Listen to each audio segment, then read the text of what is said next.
존경하는 시청자 여러분, 안녕하십니까? 생명의 소리 방송입니다.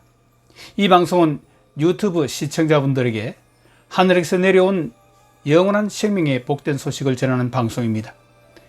오늘도 이 방송을 시청하시는 여러분들에게 이 복이 넘치시기를 간절히 소원합니다. 삼성그룹의 창업주 고 이병철 회장이 제기하셨던 질문과 관련하여 지난 9번째 방송에서는 오늘과 같이 과학기술이 끊임없이 발전하면 언젠가 생명의 합성과 무병장수의 시대도 가능할 것 같은데, 그러면 그때 신의 존재도 부인되는 것은 아닌가 하는 질문, 또한 영혼은 무엇이고 종교는 인간에게 왜 필요한가, 종교의 목적을 보통 사람들이 착하게 살게 하는 것으로 알고 있는데 그렇다면 왜 기독교만 제일이고 다른 종교는 이단시하나 하는 질문, 또한 사람은 죽은 후에도 영혼은 죽지 않고 천국이나 지옥으로 간다는데 그것을 어떻게 믿을 수 있나 하는 사안에 대해서 살펴보고 이에 대한 답변을 드린 바가 있습니다. 이번 시간에는 고 이병철 회장이 제기하셨던 질문 중에 지금껏 다루지 않은 나머지 사안들에 대해서 살펴보고 그에 대한 결론의 말씀을 여러분들에게 드리고자 합니다. 그러면 우선 이태리 같은 나라는 가톨릭을 국교로 삼아 국민 대부분이 가톨릭 교인이고, 우리나라 경우에도 두 집 건너 교회당이 있을 정도로 교인들이 많은데 왜 사회 혼란과 범죄는 이렇게 많은가에 대해서 먼저 살펴보도록 하겠습니다. 이미 앞서 방송한 동영상을 통해서도 말씀드린 바 있지만, 기독교와 성경에서 말하는 교회라는 것은 성경 말씀과 하나님의 성령에 의해 새롭게 다시 태어난 사람들의 모임을 일컫습니다. 여기서 사람이 다시 태어났다 혹은 거듭났다는 것은 그 사람 속에 있던 영이 그가 범한 죄로 인해 죽은 상태에 있었는데 하나님의 은혜로 하나님의 성령이 그에게 임하여 그의 속사람을 다시 새롭게 살아나게끔 하셨음을 말합니다. 그래서 사람이 거듭났다는 말은 그의 육신이 그의 부모로부터 태어났듯이 그의 영이 하나님의 성령에 의해 다시 새롭게 살아났음을 말하는 것입니다. 그리고 그 거듭난 사람은 성경 말씀을 통해 영적으로 성장함에 따라 모든 삶에서 하나님의 뜻을 따라 살게 되어 점차 죄의 관성에서 놓여나 어렵고도 거룩한 삶을 이 땅에서 살아가게 됨을 성경은 우리에게 보여줍니다. 이와 관련해서는 영혼의 갈급함 때문에 한밤중에 예수님을 찾아왔던 바리새인이자 유대 공회의 의원이었던 니고데모라는 사람에게 그가 거듭나야만 하나님 나라에 들어갈 수 있다고 예수님께서 말씀하신 사건인 요한복음 3장 3절부터 9절 말씀에 기록된 사건에서 그것을 확인할 수 있습니다. 우리 성경 요한복음 3장 3절로 9절 말씀을 한번 살펴보십시다. 3절 말씀에 예수께서 그에게 말씀하셨다. 여기서 그는 니고데모를 일컫습니다. 내가 진정으로 너에게 말한다. 누구든지 다시 나지 않으면, 즉 거듭나지 않으면 하나님 나라를 볼 수 없다. 니고데모가 예수께 말하였다.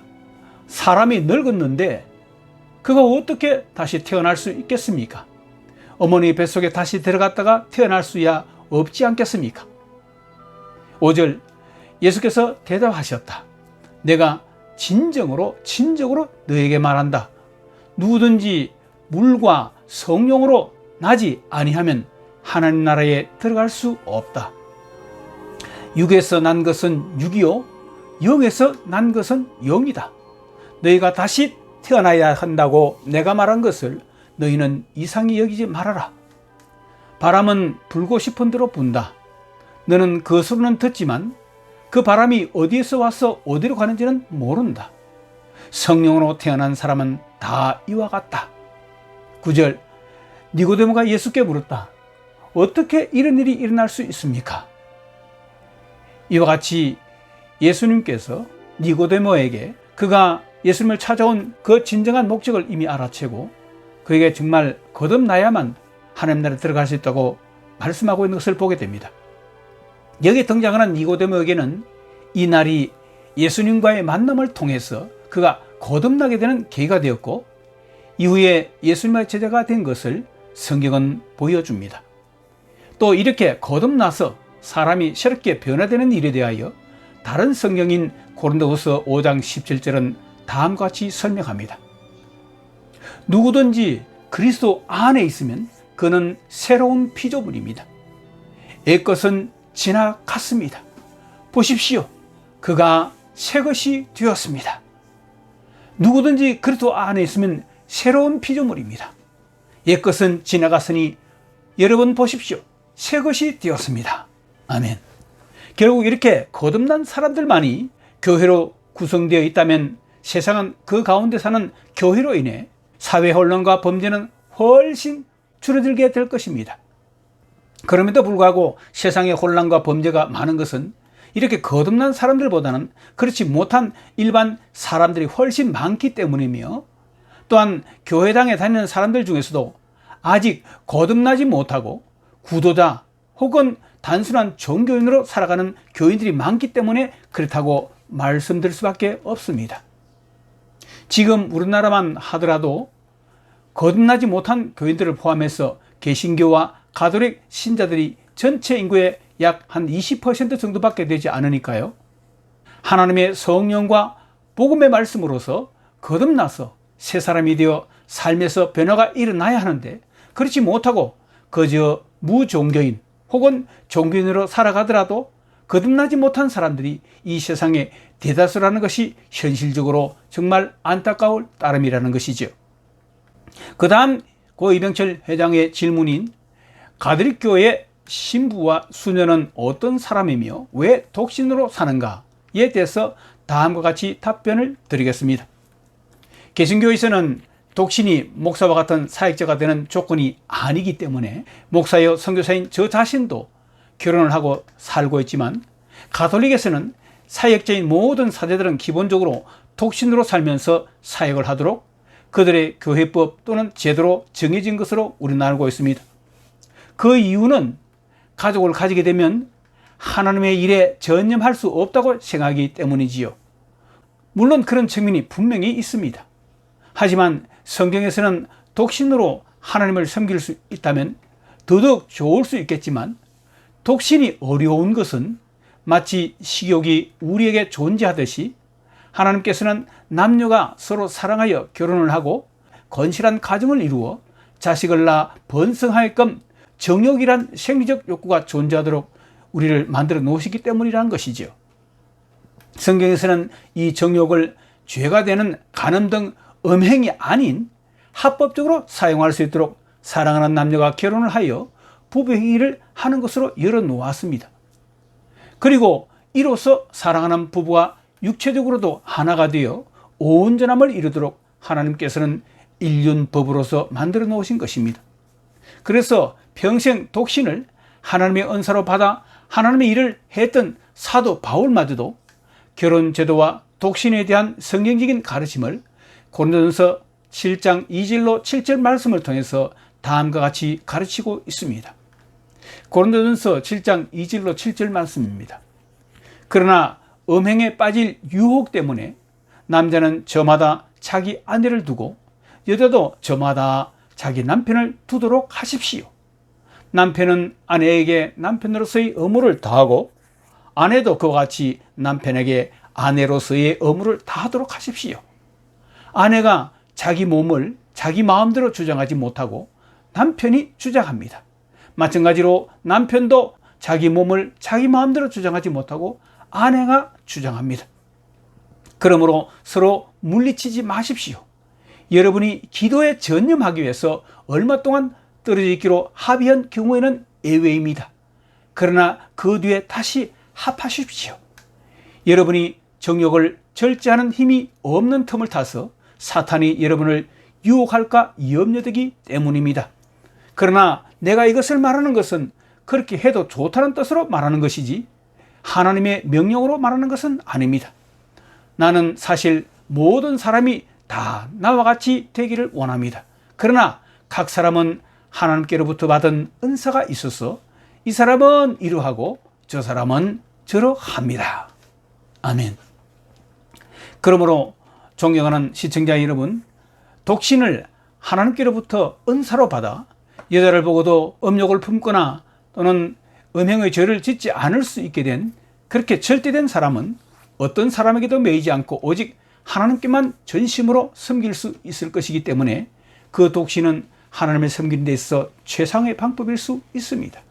그러나 독신의 은사를 받지 못한 대부분의 보통 사람들은 결혼을 함으로써 오히려 죄악된 음행의 유혹을 피하고 정서적으로 안정된 상태에서 하나님을 섬기는 것도 좋은 길이라는 것이지요.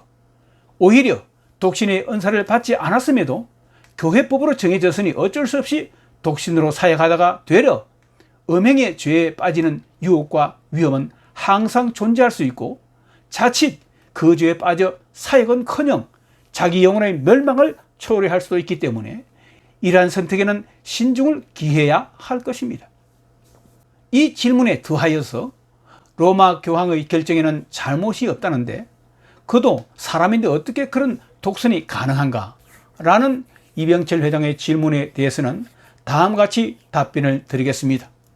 개혁교회, 즉 개신교에서는 교황이란 제도를 인정하지 않기 때문에 개혁교회 목사로서 이에 대해서 언급하는 것이 적절할지는 모르겠습니다만 다만 성경적인 관점에서 그 원칙에 대하여 답변을 드리도록 하겠습니다. 먼저 가톨릭교회에서 교황이란 제도를 두고 있는 것은 성경 마태복음 16장 13절로 19절 말씀의 해석에서 비롯된 것입니다.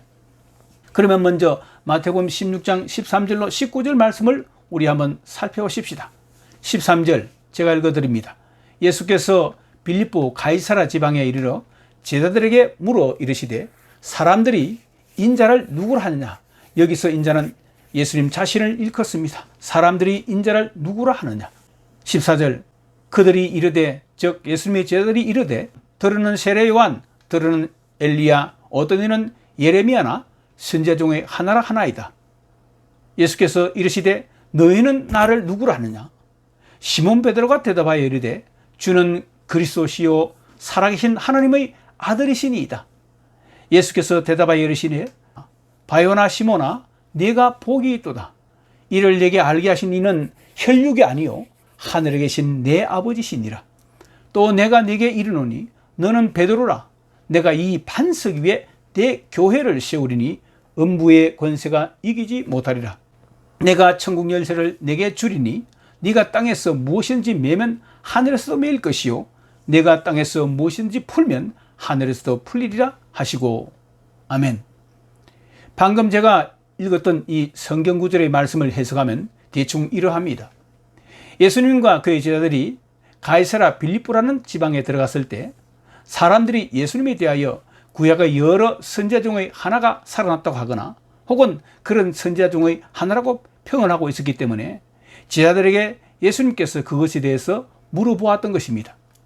그리고는 자신의 제자들은 예수님 자신을 누구로 알고 있는지를 또한 물어보았습니다. 그때 제자 베드로가 얼른 대답하기를 주님 당신은 그리스도 즉 히브리어로는 메시아라는 것이죠. 구세주 그리스도시며 살아계신 하나님의 아들이십니다 라고 말했습니다.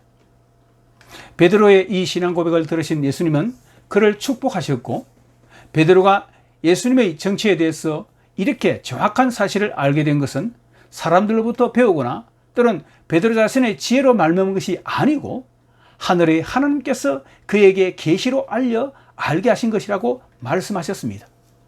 그리고 주님께서는 베드로에게 이르시기를 그의 이름이 베드로이니 그것을 번역하면 반석이라. 내가 그 위에 내 교회를 세울 것이고 내 교회는 음부 즉 죽음과 지옥의 권세도 이기지 못할 것이며 또 천국에 들어갈 수 있게 하는 열쇠를 이런 바른 신앙 고백을 한 베드로에게 줄 것인데 그가 땅에서 무엇이든지 매면 하늘에서 매이고 또 땅에서 무엇이든지 풀면 하늘에서도 풀릴 것이라고 말씀하셨던 것입니다. 그런데 예수님께서 베드로가 한 신앙 고백을 통해 약속하신 것, 곧 베드로라는 이름이 의미하는 반석과 같은 그의 신앙 고백 위에 음부가 해치지 못할 주님 자신의 교회를 세우시며 또 이런 고백을 한 베드로에게 천국의 열쇠를 주시겠다고 하신 말씀에 대해서 그 해석이 지금까지 여러 가지로 분분해 왔다는 것입니다. 이에 대한 가톨릭 교회 해석은 예수님께서 다른 사람이 아닌 베드로에게 이 약속들을 하셨고, 또 베드로는 예수님의 12 사도 중에서 수석 사도이기도 했기 때문에 그를 통해서 예수님의 교회는 세워지고 그에게 또한 천국의 열쇠가 주어졌다라고 해석한 것입니다. 그래서 가톨릭 교회에서는 사도 베드로를 가톨릭 교회 초대 교황으로 세우고 그 뒤를 이어 후임들이 계속 교황직을 계승해 왔던 것이지요. 그리고 가톨릭 교회의 경우 교황은 사도 베드로의 후임을 잇는 자일 뿐만 아니라 하나님의 아들이신 예수 그리스도의 대리자로서의 역할도 한다고 보았기 때문에 교황의 결정에는 잘못이 없다라는 공식이 생겨나게 되었다고 여겨집니다. 그러나 이러한 가톨릭 교회 교리 혹은 교회법은 분명히 모든 사람은 죄인이라고 기록한 로마서 3장 10절 말씀이나 3장 23절 말씀을 비추어 봐도 잘못된 것이라고 할 수밖에 없고, 또한 교황은 전지전능하신 그리고 무하신 하나님이 아닌 사람이기 때문에 그의 결정은 무할 수가 없습니다. 서로 그 교황이 거듭난 사람이라 하더라도 그 육체 속에는 여전히 죄의 관성이 남아있기 때문에 그의 모든 결정에는 언제든 잘못이 없다라는 것은 비성경적이라고 봐야 합니다. 자신의 육체 속에 남아있는 이 죄의 관성에 대하여 사도 바울도 로마서 7장을 통해서 탄식을 하며 자신의 그 현재적 정체성은 예수 그리스도의 구속의 은혜 속에서만 해결할 수 있음을 고백하며 그 예수님의 은혜를 찬양하고 있는 것을 확인할 수 있습니다. 우리 로마서 7장 22절로 25절 말씀을 한번 확인해 보겠습니다. 22절 말씀, 내 속사람으로는 하나님의 법을 즐거워하되 내 지체, 즉 내 육체 속에 있는 다른 한 법이 내 마음의 법과 싸워 내 지체 속에 있는 죄의 법으로 나를 사로잡는 것을 보는도다. 오호라, 나는 곤고한 사람이로다. 이 사망의 몸, 이 사망의 육체에서 누가 나를 건져내랴. 우리 주 예수 그리스도로 말미암아 하나님께 감사하리로다. 그런즉 내 자신이 마음으로는 하나님의 법을, 육신으로는 죄의 법을 섬기노라. 아멘. 하지만 이와는 달리 개혁교회, 즉 개신교에서는 가톨릭교와 같은 해석을 받아들이질 않습니다. 우선 만약에 가톨릭교와 같은 해석을 받아들이게 되면 베드로 사도에게만 천국의 열쇠가 주어지고 그 위에서만 주님의 교회를 세우도록 주님께서 만약 작정하셨다면 요한과 야고보 등 나머지 사도들은 무엇으로 주님께서 세우셨나 하는 의문과 함께 예수님께 대한 정확한 신앙 고백을 12사도 중 베드로만 할 수 있었다고 단정하는 것도 무리라는 것입니다. 그리고 그 이후에 주님의 교회가 세워지고 발전해 나간 역사를 기록한 성경 사도행전이나 그 이후에 기록된 교회 역사를 보더라도 사도 베드로가 교회사 초창기에 큰 역할을 한 것은 분명한 것이지만 그 혼자서만 한 것이 아니고 사도 요한을 비롯한 여러 사도들이 함께하여 교회를 세웠던 것을 확인할 수 있습니다.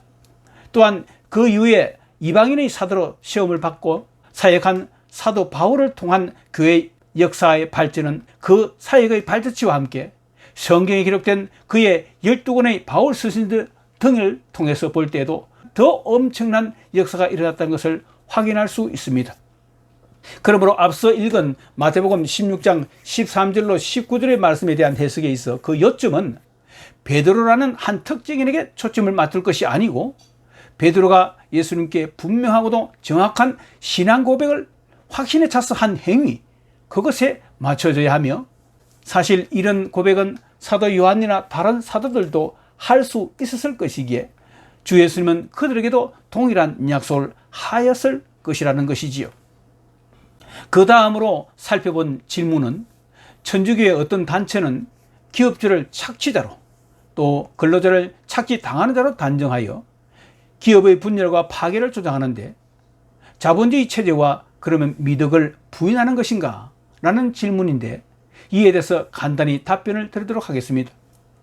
우리나라 가톨릭 교회 사제들 중에 정의구현 사제단이라는 단체가 있는데 이 단체는 과거 인권이나 기타 정치적 혹은 사회적 이슈가 국가적으로 크게 부각될 때마다 그들의 입장을 성명서로 발표하면서 사회적 문제에 깊숙이 개입하는 모습을 보여왔습니다. 특히 산업체의 근로 현장에서 노동단체, 특히 민주노총 등 자신들의 근로 조건이나 환경의 개선을 요구하며 파업 등의 단체 행동을 할 때 이 정의구현 사단도 노동자를 사회적 약자라고 생각하여 그들의 편에 서서 사용자인 기업주에 대항하며 함께 투쟁했던 활력들이 있었습니다.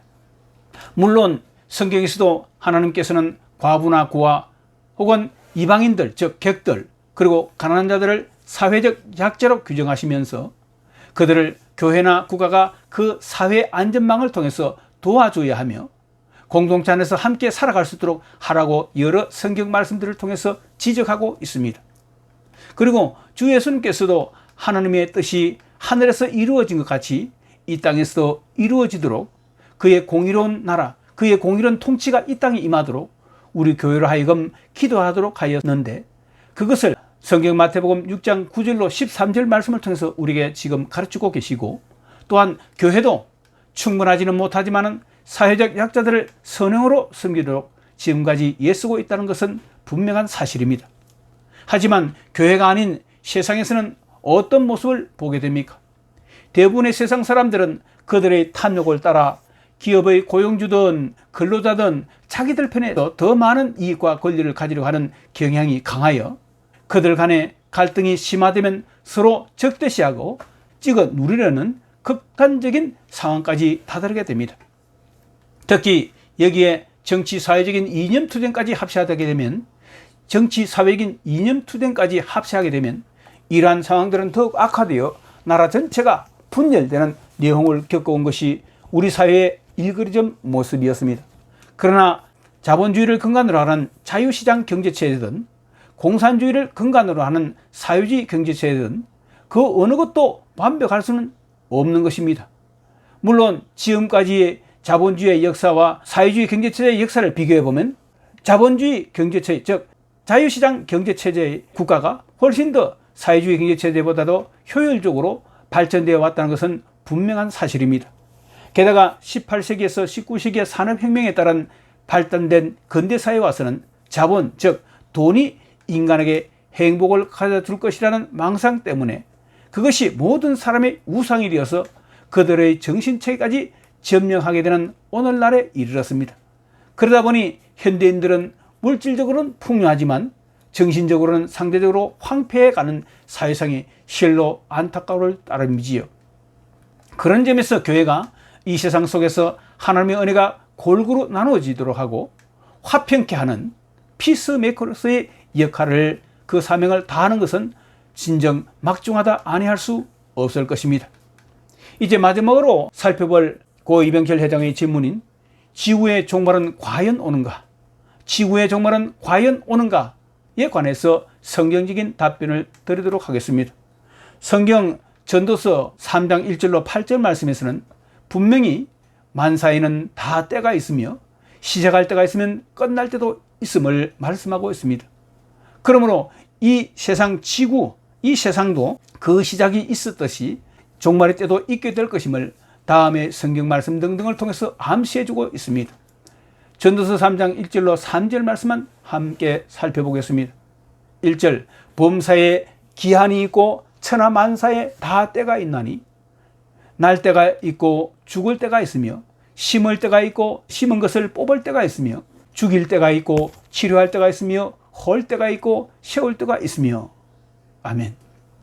태초에 하나님께서 천지를 창조하셨을 때 세상 만물을 창조하셨고 더욱이 자신의 형상을 따라 인간을 창조하셨을 때는 모든 것이 하나님 보시기에도 심히 좋았었을 만큼 완벽하게 존재하게 되었음을 성경 창세기 1장 4절, 10절, 12절, 18절, 21절, 25절, 31절 말씀 등등에서 우리에게 보여주고 있습니다. 창세기 1장 31절 말씀만 우리 함께 살펴보겠습니다. 하나님이 지으신 그 모든 것을 보시니 보시기에 심히 좋았더라. 저녁이 되고 아침이 되니 이는 여섯째 날이니라. 아멘. 그러나 이 세상에 인간이 하나님의 말씀에 불순종하는 죄가 들어오고 나서는 그 결과 하나님이 보시기에 좋았던 모든 피조물들이 오염되고 망가지게 되었으며 죄로 물든 모든 사람들은 예외 없이 다음 말씀과 같이 사망, 즉 죽음을 당하게 되는 비참한 결과가 찾아왔습니다. 성경 로마서 5장 12절 말씀.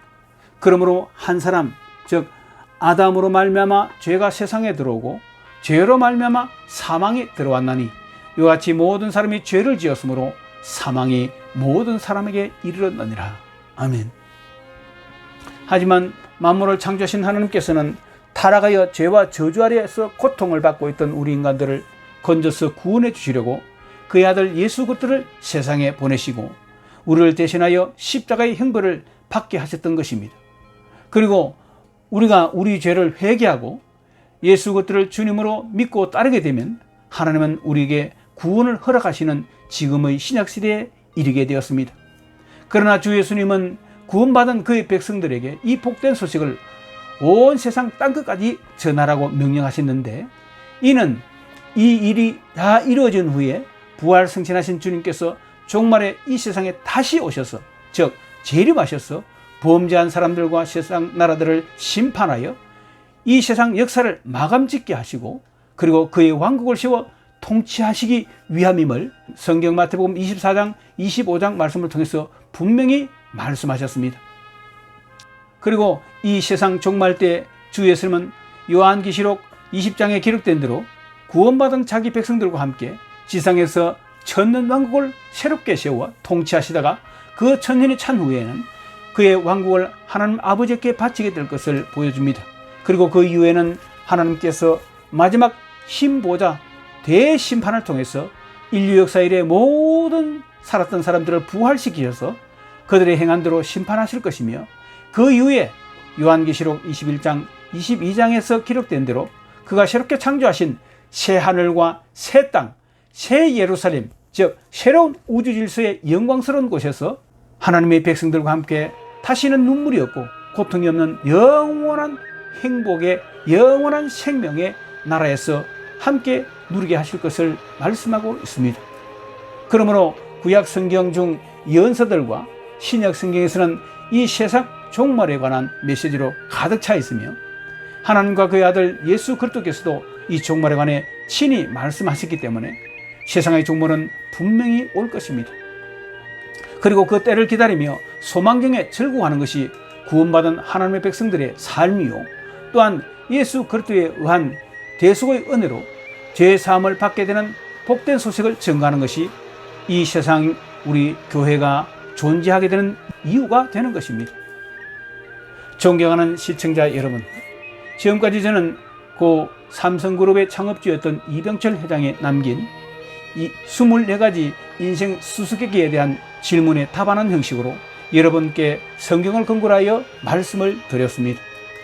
이제는 여러분들께서 이 인생 수수께끼에 대한 답을 주신 하나님께 응답하실 차례가 되었습니다. 저와 여러분을 창조하셨으며 지금도 여러분의 생명을 붙들고 계시는 하나님께 나아가 여러분들의 죄와 허물을 자백하면서 여러분을 하나님의 자녀로 삼아달라고, 죄와 심판에서부터 구원해달라고 진심으로 간구해 보시지 않으시겠습니까? 지금도 우리의 구세주가 되시는 예수님은 여러분들을 그분의 구원으로 다음과 같이 초청하고 계십니다. 성경 마태복음 11장 28절 말씀에는 이렇게 기록되어 있습니다. 예수님께서 말씀하시기를 수고하고 무거운 짐진 자들아 다 내게로 오라, 내가 너희를 쉬게 하리라. 수고하고 무거운 짐진 자들아 다 내게로 오라, 내가 너희를 쉬게 하리라. 아멘. 또 다른 성경 사도행전 16장 31절 말씀에는 다음과 같은 말씀이 있습니다. 주 예수를 믿으라, 그리하면 너와 내 집이 구원을 받으리라. 주 예수를 믿으라, 그리하면 너와 내 집이 구원을 받으리라. 아멘. 할렐루야. 네, 지금까지 이 방송에 함께 해주신 시청자 여러분들께 감사를 드립니다. 혹시 이 방송에 이미 믿는 교인분들이 함께 하신다면 저의 광야의 나팔소리 방송을 통해서 더 깊은 하나님의 말씀, 진리의 말씀을 체험하시기를 바랍니다. 살아계신 구원의 하나님과의 만남이 꼭 여러분들의 생애 중에 이루어지기를 소원하면서 다음 시간까지 안녕히 계십시오. 샬롬.